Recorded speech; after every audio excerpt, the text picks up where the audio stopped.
right. My name's Jeff, and I live in Phoenix. My sober date is November 5th of 2017.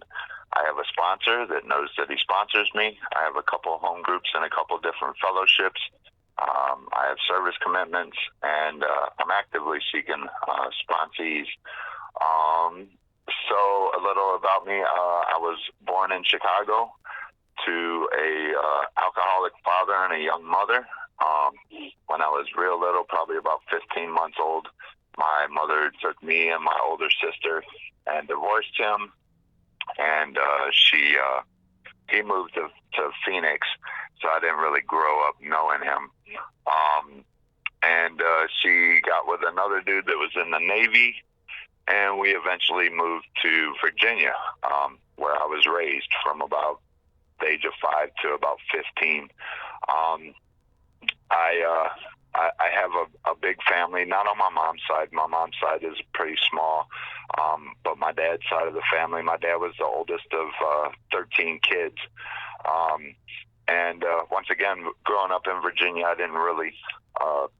wasn't really close with them. They were more like legends because they were in Chicago and I was in Virginia. So around 5 or 6, my mom's second husband was molesting me and my sister. So like my mom caught him one time and told him, don't do that again. And then she caught him again, and she reported it. And when she reported it, she admitted that she knew that it was going on. So we went into foster care. We were taken from my mom. And so for the next year and a half, I bounced around in psych wards and child crisis centers and foster homes. I went home probably close around 7 years old, and my mom was with another guy who she would be with for the next probably 10 years. So he was the one that kind of raised me. They weren't alcoholics and addicts. They threw cocktail parties. They would go to concerts. They would,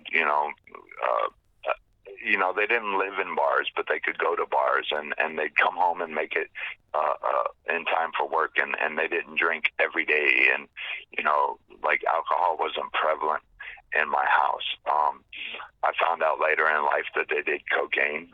When I do chores, we'd find a mirror with a straw, and I didn't know what it was until I started doing cocaine. I was like, oh, this is what I found under the couch. The only thing that was prevalent in my house was marijuana. It always smelled like weed.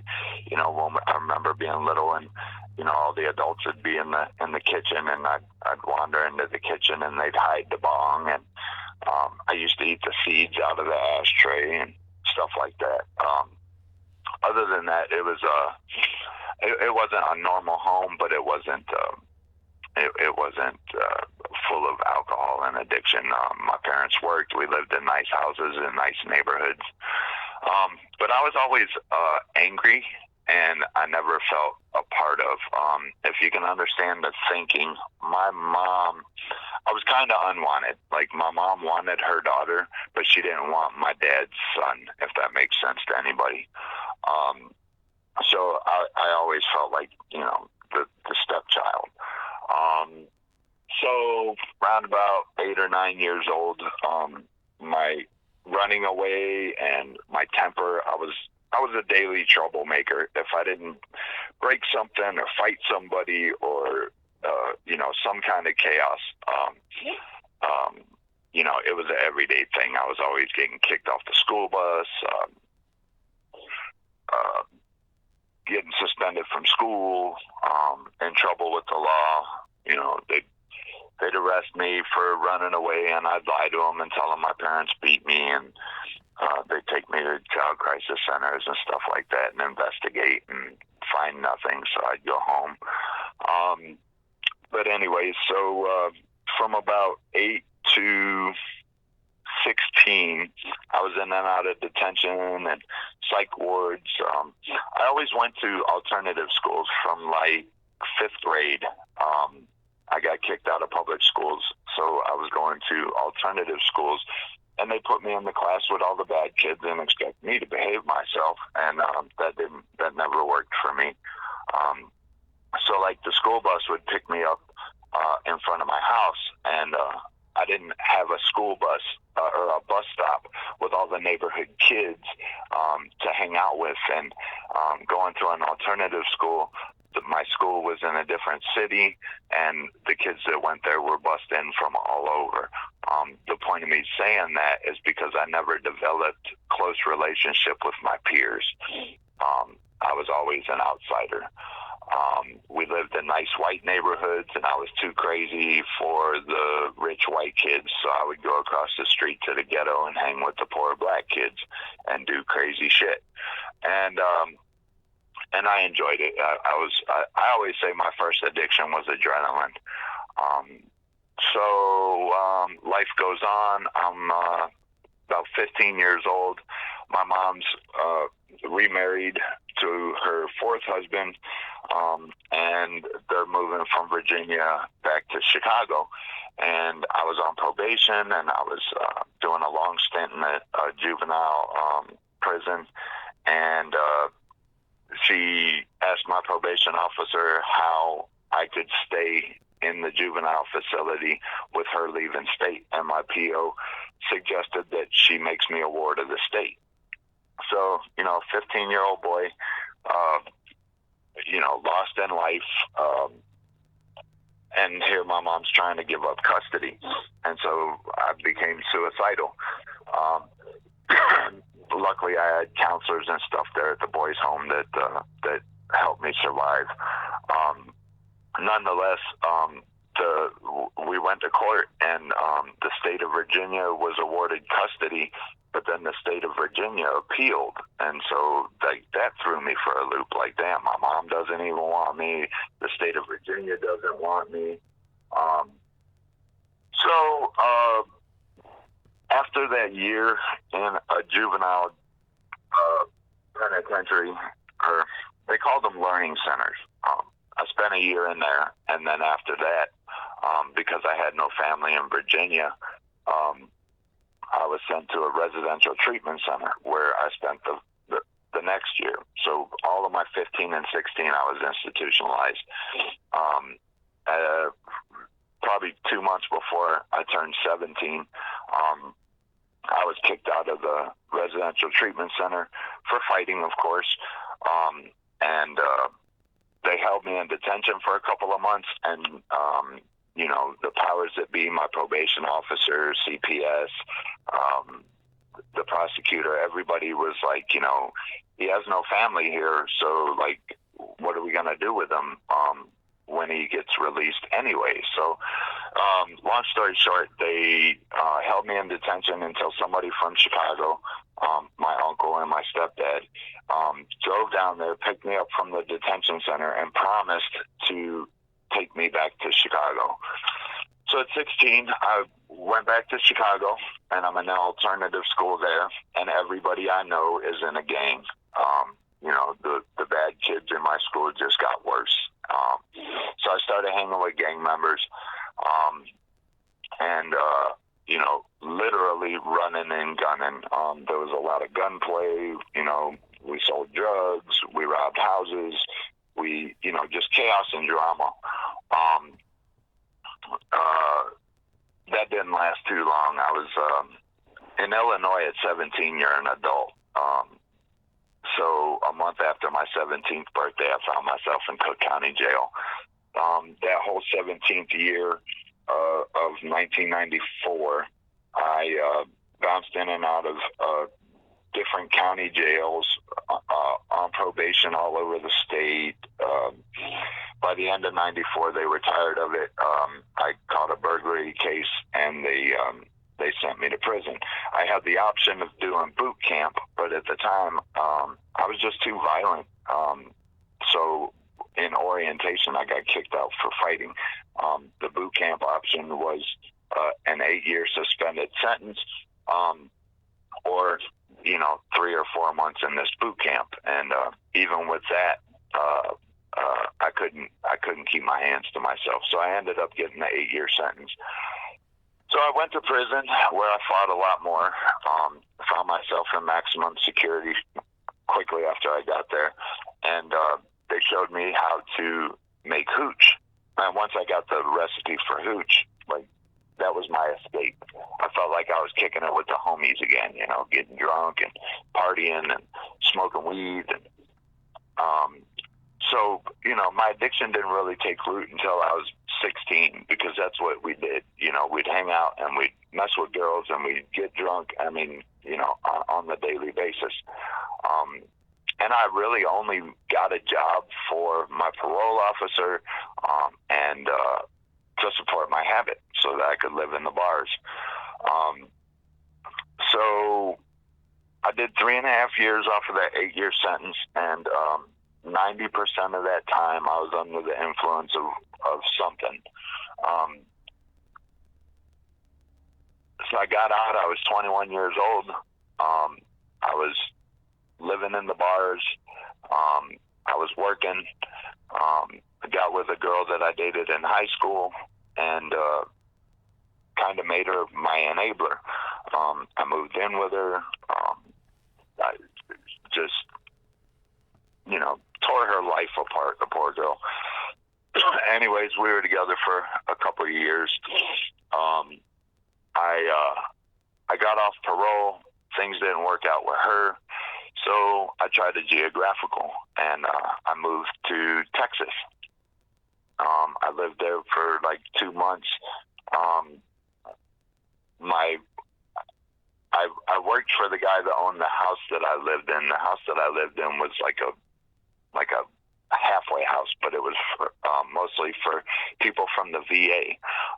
So one of my roommates was like a real bad alcoholic, a non-vet, and we would sit and kick it and listen to the stories. At this point in my life, my only goal was to stay out of institutions, and I didn't know how to do that. So drinking was not my idea of what was wrong. I thought it was like my morality, or because I can't keep a job, or because I'm hanging with the wrong people, things like that. At this point, I didn't see a problem with drinking. I felt that I deserved it, and that if you had my life, you would drink too. So after a couple of months, I didn't really know anybody. My dad was like, I'll buy you a bus ticket to Phoenix. Your brothers are out here. I have half brothers that are way older than me. So I came to Phoenix, and that was in 2001. My first exposure to Alcoholics Anonymous was in 99. The end of 99, I was living in a halfway house in Chicago, and I only went to meetings because, in a halfway house you have to go.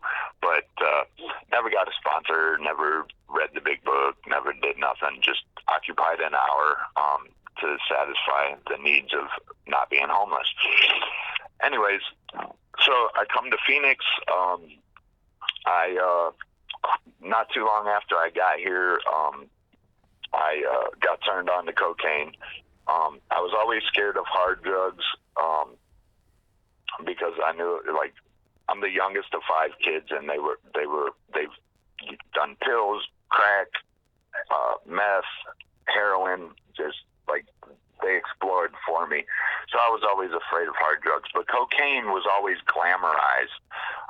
The bikers that I knew did it, the strippers and the guys driving Cadillacs, did it. So I thought, what's the harm if I only do lines? So, of course, I was drunk the first time I did it. A friend cut me up a line, and I was in one of those fuck it moods. So I did the line, and I was pissed at first, like, it killed my buzz. But after thinking about it, I was like, wow, I can drink till 5 in the morning without blacking out or puking. So I did some cocaine. I did my fair share. So that went on for, the next, 15 years or so, in and out of jail. I met a girl, we had kids, totally dysfunctional family. when I did leave her, I've just never found my way in life. I always knew I needed three things in life to sustain: a job, a car, and a roof over my head. And I've always been dependent on other people to support my needs. And when that didn't work out, I was always wandering around life lost. Up to date, I had a girlfriend, another hostage, made her my enabler.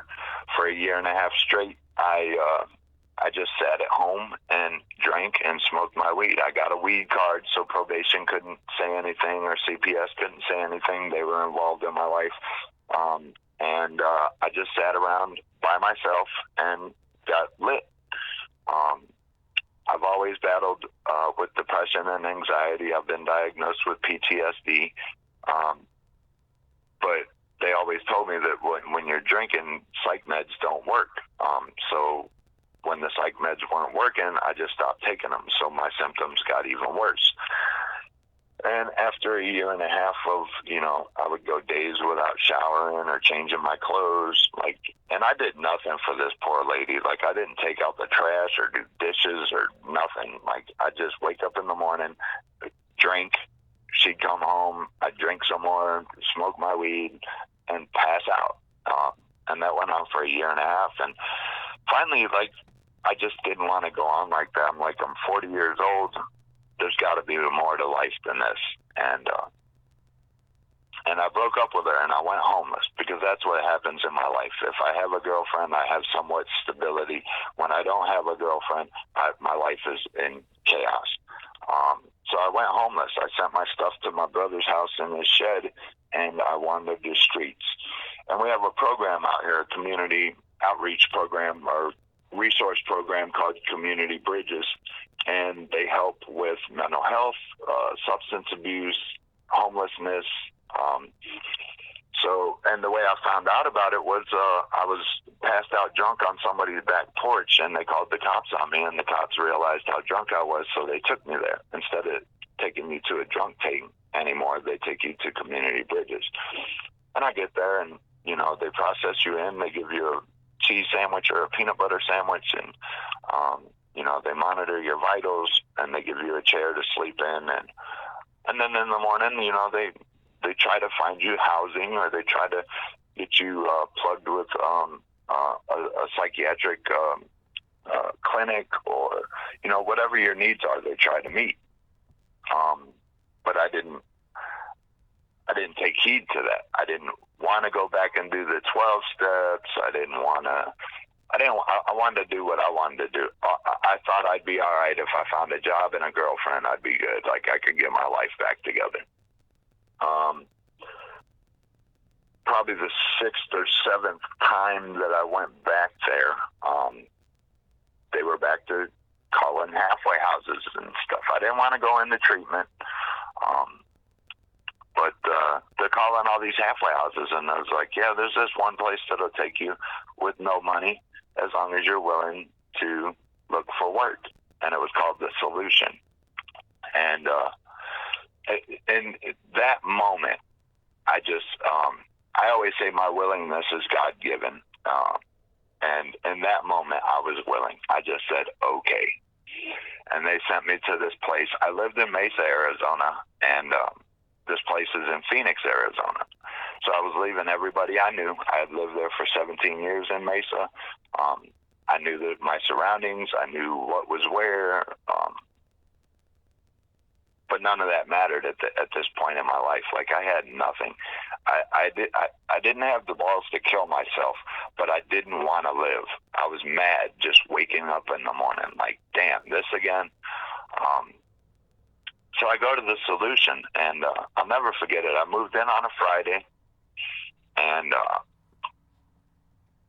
that Saturday, I didn't know anybody. I didn't have a TV. I was bored. So I went back to my old neighborhood, and I didn't drink, but I smoked a joint. And I went back. I didn't drink pretty much because I knew if I drank, I couldn't go back to the solution drunk. So they wouldn't know that I was stoned. So I got stoned and went back to the solution. Later on that night, as everybody's sleeping and my mind is wandering and I can't sleep and I'm trying to figure everything out, my foxhole prayer changed. And I was just sitting outside in the shadows. It was peaceful, it was quiet, just observing the night sky. And I just said, God, if this is where you want me to be, I'll stay. And immediately I felt this like sense of peace, like all the fight had gone out of me. I didn't have to make decisions or figure stuff out. And I slept real good that night. The next morning, I went to a meeting and I got my 24-hour chip, and I made it my home group and got a service commitment. And after the meeting, an older man came up to me and asked me if I had a sponsor, and I told him no, and he gave me his business card, and he said, now you do. And he told me what to read and, gave me some homework, and I got busy working on the steps. And I thank God for the solution, because any other time I was in meetings in my life trying to do the 12 steps, they'd give me suggestions, and I wasn't ready to take suggestions.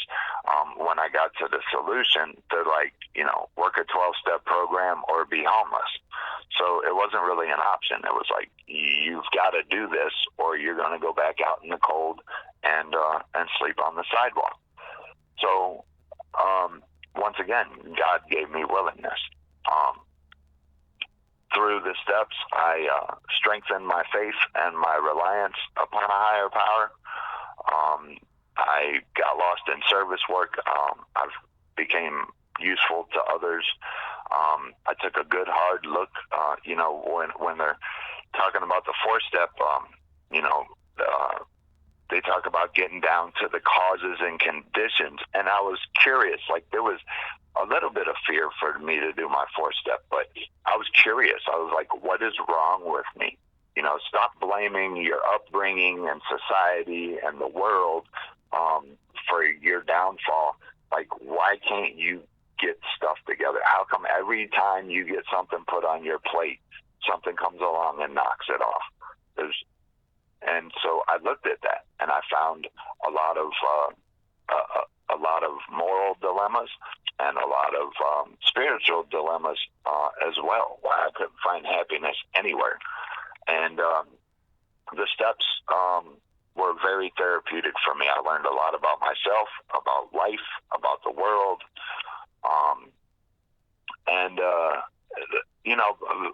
I was so thirsty for it. But somehow, I don't know how I went from not wanting to get sober to, like, I need it. I just got lost in the program. My first sponsor, got me through the steps in, like, a month and a half. I had a psychic change. I had a spiritual experience. I don't know if it was a spiritual awakening, but I felt unfulfilled. So nonetheless, I found another sponsor with a guy that was more knowledgeable of the big book, that I had seen at meetings all over. So I asked him to sponsor me, and he did. He took me through the steps. So he sponsored me for a couple, and that was a whole different experience, more realizations, more suggestions that he gave me. A couple months later, he moved to Colorado, so I had to find another sponsor, who's currently my sponsor. When I got my 90-day chip at the Solution, I always went to outside. We had meetings at the Solution, but I always went to outside meetings because I wanted to build a network for when I got out of the Solution. Then I knew people in the program. So this guy with 20 years gave me my 90-day chip. And he said, Jeff, the reason I have 20 years today is because I still do today what I learned to do in my first 90 days. And here, a little more than a year later, I still go to a meeting a day, sometimes 2 or 3. I still call my sponsor every day. I still have multiple home groups and service commitments. And, my life today is the program. There's more to it. I've got a job, and I like my days off. I spend time with family and friends, and but I live the program. So I've yet to live on my own. I live in sober living. I like to stay in the center of the herd. I don't have a girlfriend. I'm still learning how to have relationships. I work with my sponsor to do that. Basic fundamentals, calling him every day, communication, trust. I had a lot of trust issues, but today I trust my sponsor. If I don't trust anybody else in the program or in my life, I trust my sponsor. And that was hard for me to learn. It took a lot of work. I start my day in prayer and meditation. I had to learn how to meditate. It was hard at first. Took some getting used to. I had to ask other guys that do it, how do you do it? How do you stop your mind from racing? How do you catch your breath? And they set my mind at ease by informing me, at first it's going to be hard. You're going to have to try to do it.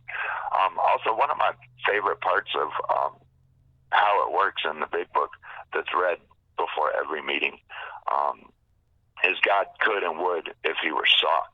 And a lot of people focus more on the God could and would part of it, but I focus on the if he were sought.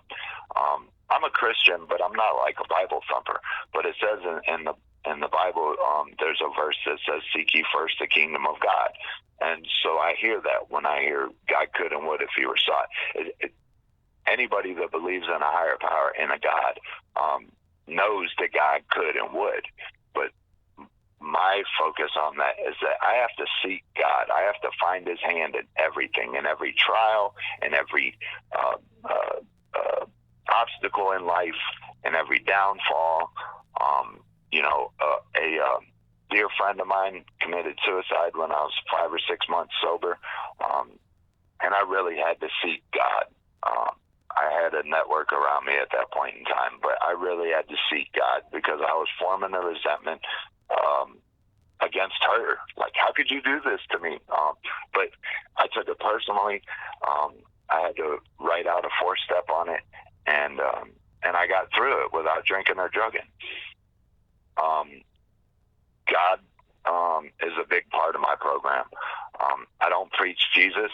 I don't preach out of the Bible. I'm very familiar with the Bible. I don't even go to church. If a friend of mine wants to go to church, I'll meet with them and go to church. I tried the God thing. The last time I was in prison, I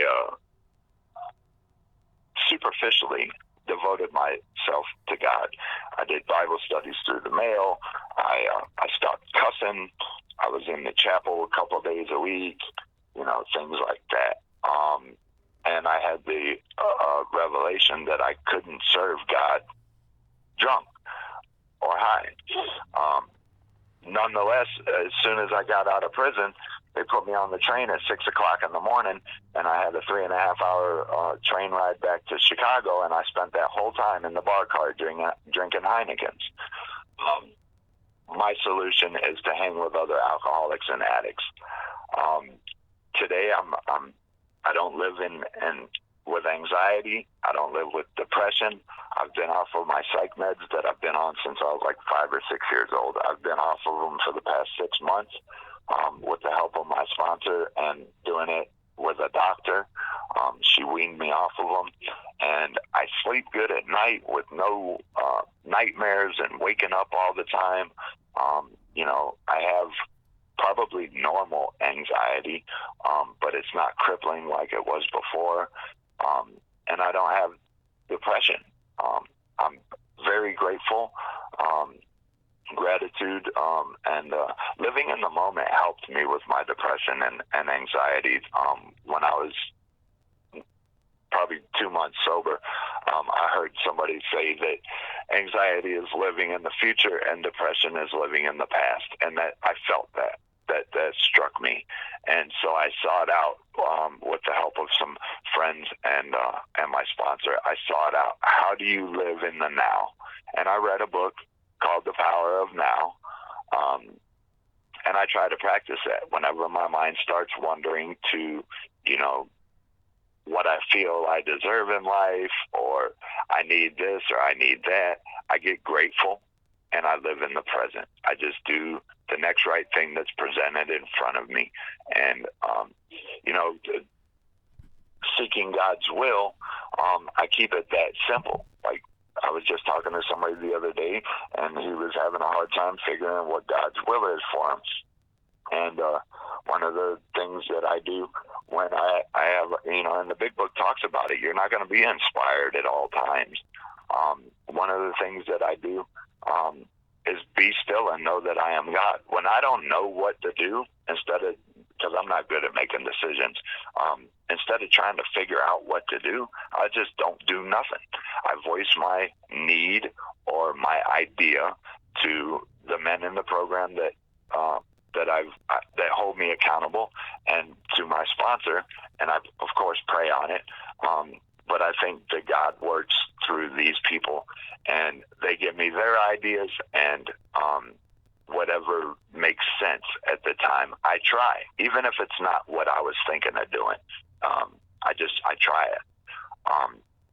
I became, with my willingness, I became willing to do it another man's way. Show me how to live. I do not have it figured out.